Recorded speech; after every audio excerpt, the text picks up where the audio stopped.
How you doing, everyone? Welcome back to another Reacts video. I thought we'd kick off today's one with a little bit of Matty Johns, our favourite show on Sunday night there. Let me know in the comments if you do watch this one and have some comments of your own. But this one was last night's there, 17th of July, and got Drinky on there, of course, had to cover this one. But just going through a few of the games and some potential interesting ones. We're going to kick it off with the Tigers game and what their thoughts are around the new spine setup for the Tigs. Brian Pappenhausen, that's a cruel blow, and as I said, Operation War, I hope it goes well, Paps. 18-16, the Panthers over the Tigers. A few teething problems. The risk is that it just takes a little bit away from your yardage game. I think they'll figure it out. You mean they lack a forward? I don't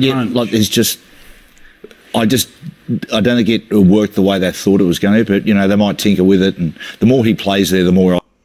What are our thoughts around this one? We had Brooks stay at the 7 role. Dewey played 6, but kicked the majority of the meters. I personally think he's a good running 6, which obviously he ran plenty and kicked all of it too. But I feel like Hastings is the organising half, so I'm not sure what the theory was. Obviously him at 13 being the link man, but you saw him obviously be a link man, but also run the ball plenty. And I would personally rather have Hastings in at 7 so he can kick a little bit more, and Brooks can just be a bit more of a runner.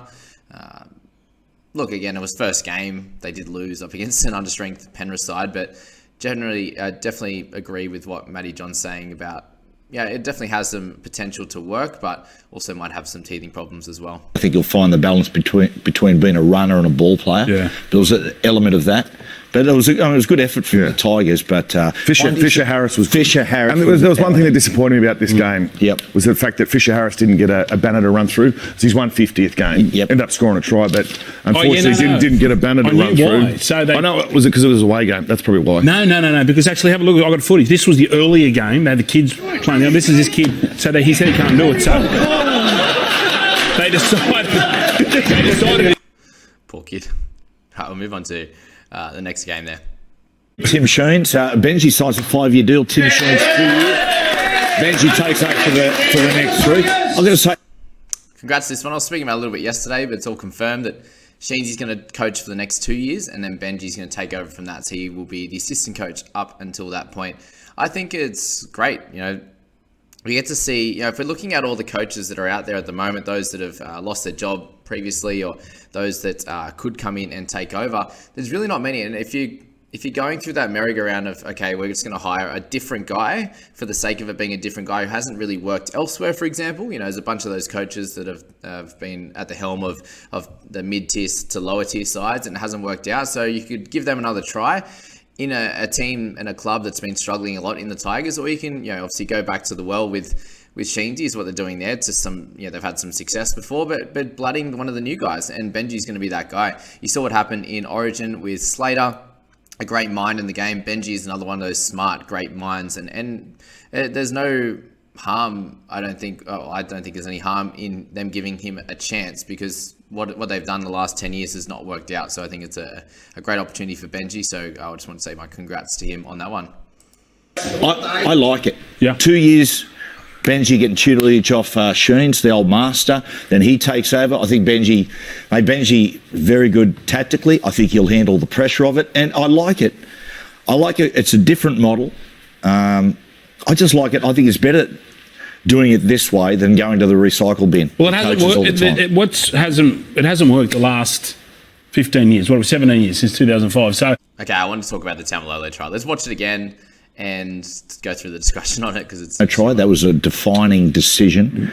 I was happy with it. Well, exactly. He's supporting. He's supporting someone he can't get out of the way. Yeah. No, so you're saying it should have been a... Of course it is. So Robson's there is supporting. I understand that. Yeah. He's not allowed to support? No, he's allowed to support. Well, he's a support. He's so good.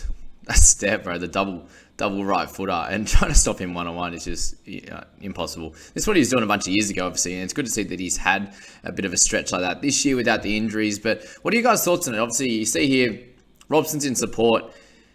If they're in open play and he's, okay, they make a break and say Teddy's coming through the middle as he always is, and he's just waiting there to get the pass. If someone's trying to come over and cover, Teddy's just holding his line. He's not getting out of his way to get them out of the way. is it not the same in this situation where Robson's just there waiting for he's just there in support?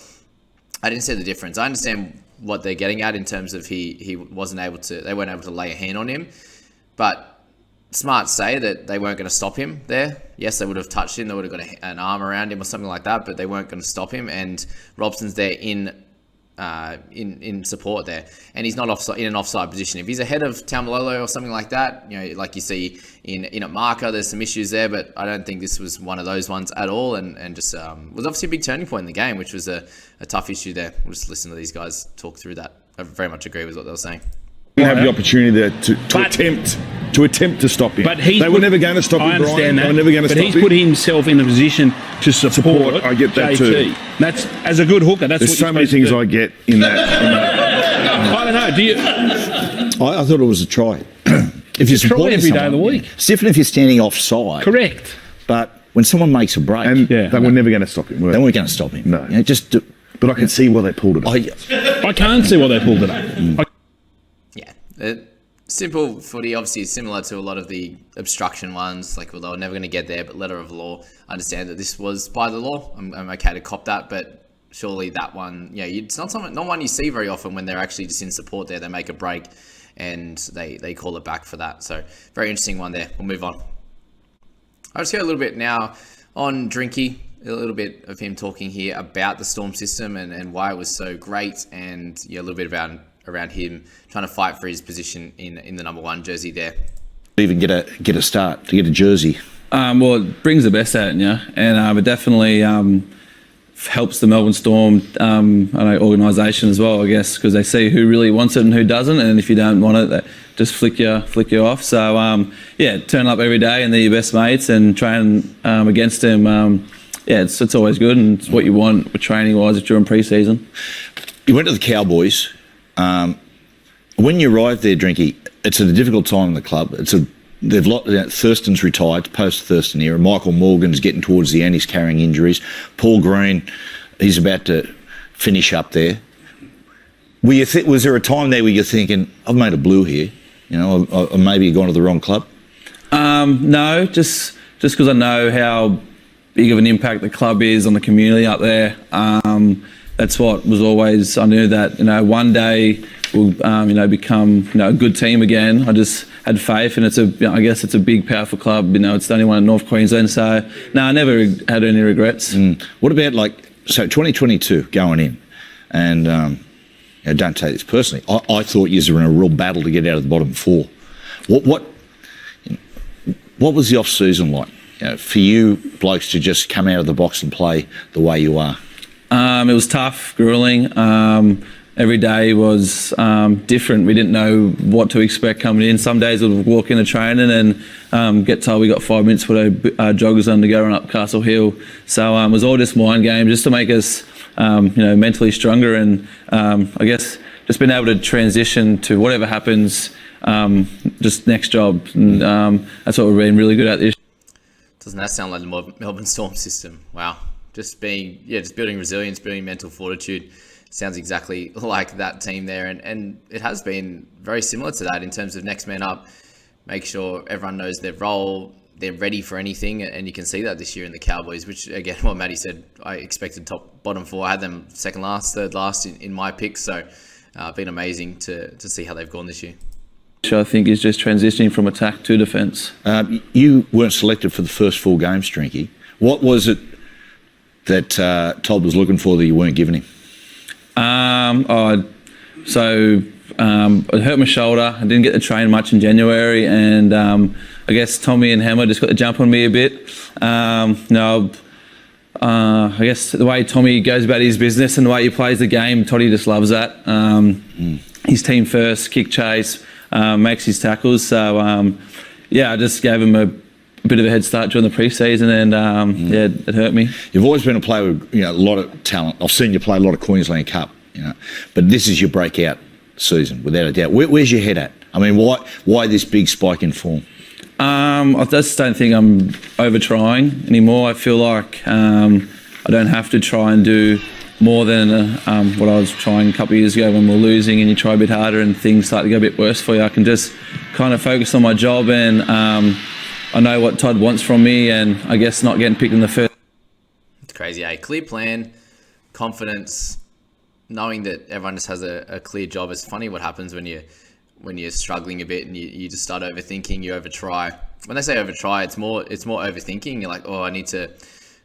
You can see this year with Townsend there, the process is there, and they're building towards that rather than going, oh, we're behind by 12. I've got to do something great here because I'm one of the stars. I'm one of the attacking flair type of players, and you can see that this year. He's just running the ball hard, passing well out in front. You can see a couple of those highlights there, and it's crazy what a little bit of confidence does. A win or two under your belt, you play a good game or two, the team, everyone around you is doing well, and everyone just goes, okay, I need to do this really well, and if I actually go out of that plan, usually an error pops up or someone's going to get annoyed with you. It's like, no, you've got a job here to do.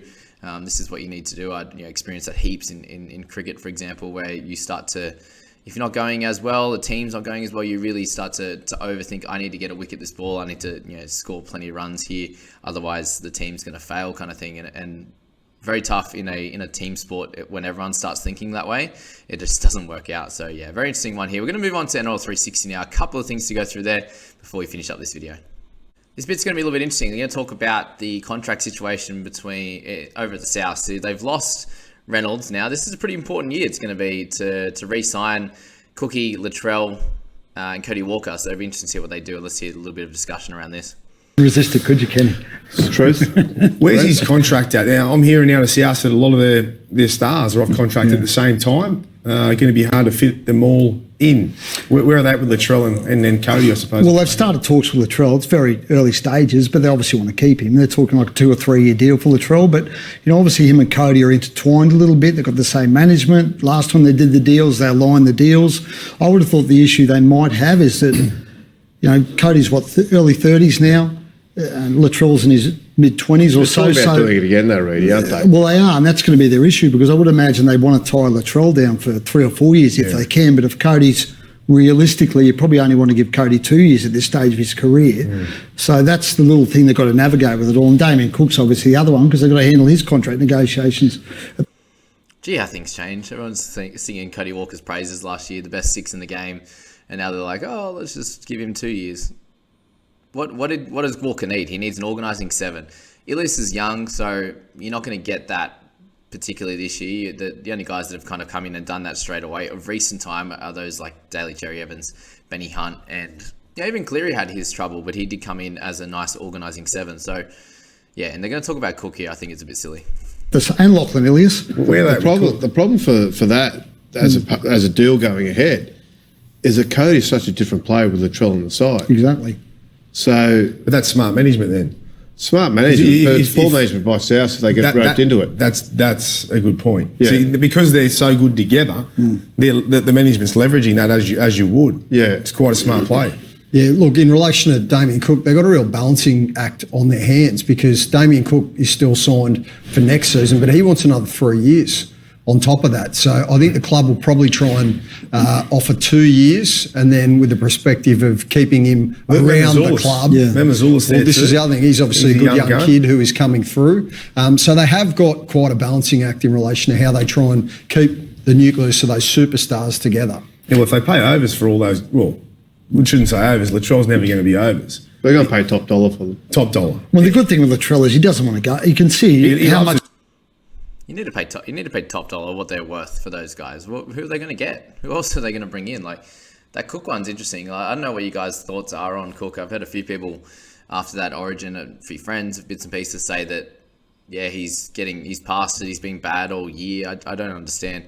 What they've missed, and we know that is Adam Reynolds and an great organising 7, and there's not many of them in the game, and Cookie can't do what he can do if they're not on the front foot and they've got a nice organising 7 in there. So I think Cookie's still great. He has plenty to give in this game. How many good 9s are there in the comp? That's the big question, right? Like, even if you're like, oh, okay, in 2 years he's probably starting to get a little bit older, but will he still be in the top 9 halves in the game? 9 hookers in the game? I think so. And they've lost that big contract, last year.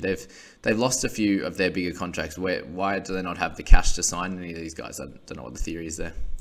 He loves He doesn't go anywhere else, and loves really, because since he's shifted to Redfern, it suits him down to the ground. He bleeds red and green now. You can see how much he means to that team, how much work he loves doing in the community for the Bunnies. So I hope he stays. The wiggle room's Let's mention that too for Latrell. Just a big congrats to everything he does for that community. I know he does cop some shit sometimes, but he does so much on the footy field, also does so much off it. And a lot of those guys in NRL are that way, and they donate. They spend plenty of time in the community. They help a lot of people out in their respective communities. So well done to those guys. Just thought I'd shout that out because it doesn't get spoken about enough. We'll move on to something else now.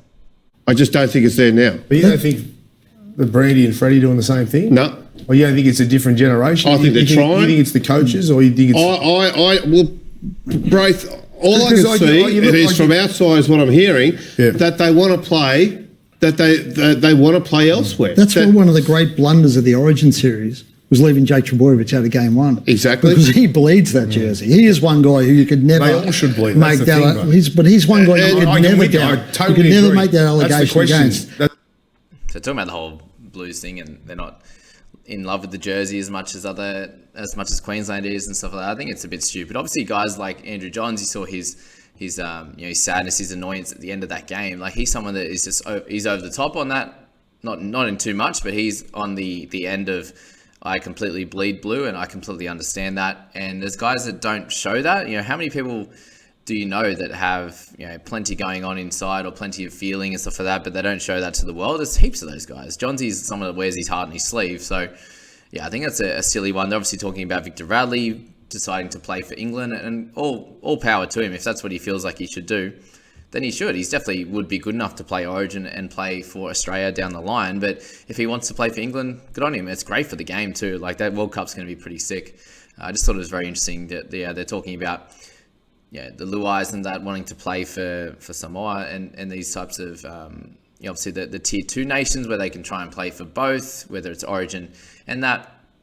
And but they had the same thing for the guys in the Queensland side. I think it was a bit of a silly thing that it's just coming out because New South Wales lost. They don't care as much about the jersey, blah, blah, blah, blah. It's all a bit stupid. So, if New South Wales goes on to win 5 in a row, whatever, then we'll start saying about the Queensland guys that are coming through. The young fellas, they don't care about the jersey, blah, blah, blah. So, it all happens.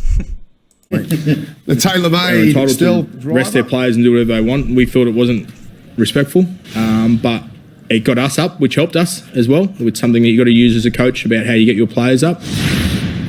They were the only club that rested their players before the team sheet come out. So obviously my story as a coach is to be a storyteller, and I use that for us during the week. They can do whatever they want, as I said, so I don't want you to make a headline that I'm disrespecting what Penrith are doing. I needed to be able to sell a story to my players about why we can get up this week. Every word you say gets put in the front page or the back page of a comment. So it's all learning curve, Matty. It sure is a learning curve, Hoops. His press conference, bit of a strain. That was odd, wasn't it? To come out and say that and then lose anyway. Funny times. He'll learn. Young coach. He'll definitely learn. But yeah, you can only start saying this stuff once you've won a few games. Anywho, that's that video, guys. I hope you enjoyed that. A little bit across a couple of different shows. I'm just playing around with it at the moment. Do some learning. If you do like these videos, subscribe. Like this. If this is how you're enjoying getting your news for the week, then that's great also. But as always, hope you enjoyed this. Catch you in the next one, guys. See you later.